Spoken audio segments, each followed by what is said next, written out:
The Atlanta Falcons are zeroing in on their target pass rusher. For those who don't know who that is, it is, drum roll please, Azeez Ojulari. Now, there's been several sources saying that the Falcons have been aggressive, quote unquote, in their pursuit of Azeez Ojulari, and they want to make a deal happen before the trade deadline. Now, I'm going to break this down, tell you why Azeez Ojulari is a great fit for the Atlanta Falcons, and also say, hey, from a compensation package, what this would mean for now and in the future for the Atlanta Falcons. Now, Azeez Ojulari, for those who don't know, is the current edge / linebacker for the New York Giants. Now, he has been overshadowed by, I think his name is Brian Burns and Thibodeau, yes. They're 2 picks, and prior to about the last 3 or 4 games, he hadn't been getting many reps, and then the year before he was injured, and he just doesn't seem like he can put it together as of until recently. Now, Azeez Ojulari has been balling the last few games, and he is a premier pass rush target for a lot of these teams, and I'm hearing from multiple sources that multiple teams are interested in having Azeez Ojulari for their edge rush.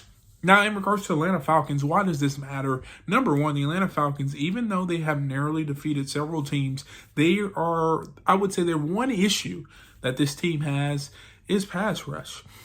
Arnold Ebiketie looks pretty strong as of recent, but it would be great to pair Matthew Judon, Arnold Ebiketie with another player who can get after the pass rush, a la Azeez Ojulari. Now, the Atlanta Falcons, like I said, have been aggressive, quote unquote, trying to get this individual player, and here's why. Over this season, Azeez Ojulari has 6 sacks and 6 tackles for loss. That is tied. Prior to the Dallas game, that was the same amount of sacks that the whole Atlanta Falcons team had combined. You're talking about a guy who can get 6 sacks, and you add him to your roster of a roster who only had 6 sacks, that helps immediately. Some other things about Azeez Ojulari. He's a $1.5 million base pay right now, and essentially this means that you can bring him in without affecting the salary cap. Now, when it comes to being kind of tricky in the future this is his last year of his rookie deal. Now, if he comes in and balls out for you, he's going to expect a payday. But I will say this as well. This allows the team who brings him in to have some bargaining agreements and bargaining leverage, because if he balls out for you, you can say, hey, look, we want to keep you here. You balled out for this team. We're going to sign you to a friendly contract for both the parties involved.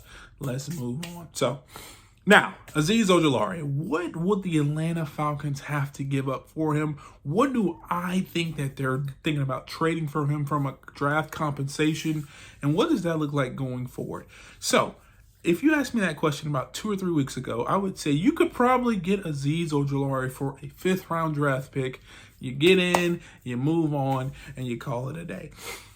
That has changed, and the reason why is because he has been balling on the spotlight the last few games.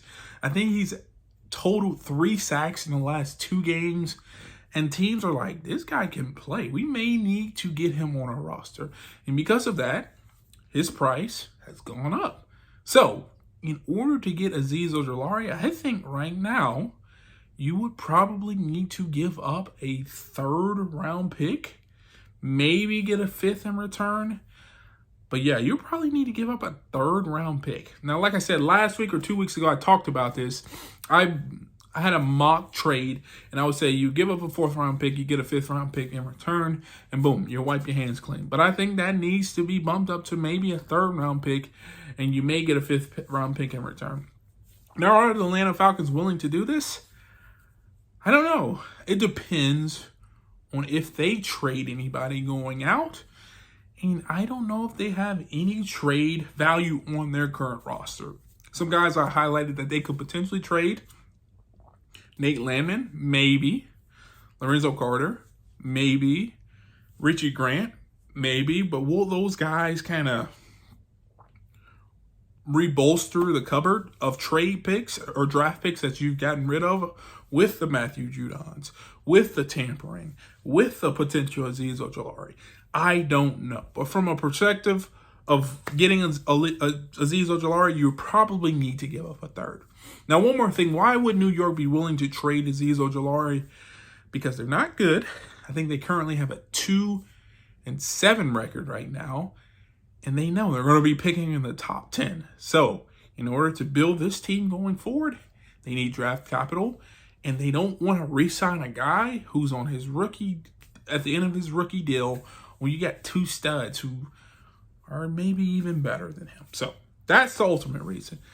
At the end of the day, I think Terry will figure out a way to make this deal.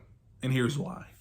The Atlanta Falcons right now are 6-3, and I think are second or third in the NFC.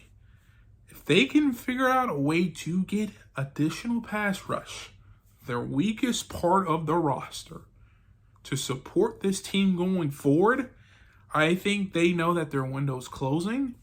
But also, I think they know this could be a season that impacts the future seasons of the program. And this could be a season, if they go in just a little bit, they don't have to put all the chips in, but if they take a huge risk, it could pay off because they do have a deep playoff style team right now. They have playmakers in every facet of the game except edge rush. If they go all in right now, not even all in, if they make a gamble right now and it pays off, we could see this team in the NFC Championship and maybe even in the Super Bowl. That's all I'm saying. Because Kirk Cousins, the way he's playing right now, I would put him and his receivers and his weapons up against any NFC team right now. Now, if you agree or disagree with me, leave a comment down below. Let me know. But that's just how I'm feeling. Now, moving back to Azeez Ojulari. Do I think this deal could happen? Yes. It's just a matter of, are they outbid? Are they going to give New York the best bid for Azeez Ojulari? I think they can make a strong case with the third rounder. But I'm not 100% confident. Someone could come in, swoop in, and give a third rounder, but with a conditional second. I don't know. But we'll see. Now, Azeez Ojulari will make an impact. To recap, Azeez Ojulari will make an impact. They need to get him on this team, but they also need to be curious and cautious not to really impact the future of the program, while also gambling and trying to take an impact and trying to take a player who could positively impact this program going forward. But like I said, I just said a lot. Azeez Ojulari could be an Atlanta Falcon. We have to see. We have a couple days, and we'll see. But if you agree or disagree with anything I said in this video, please do me a favor. Leave a comment down below. Let me know. And if you want to see more videos like this, for instance, if you want to see who I think the Atlanta Falcons, I mentioned it, but who I think the Atlanta Falcons should trade from their team, check this video out right here. And like always, peace.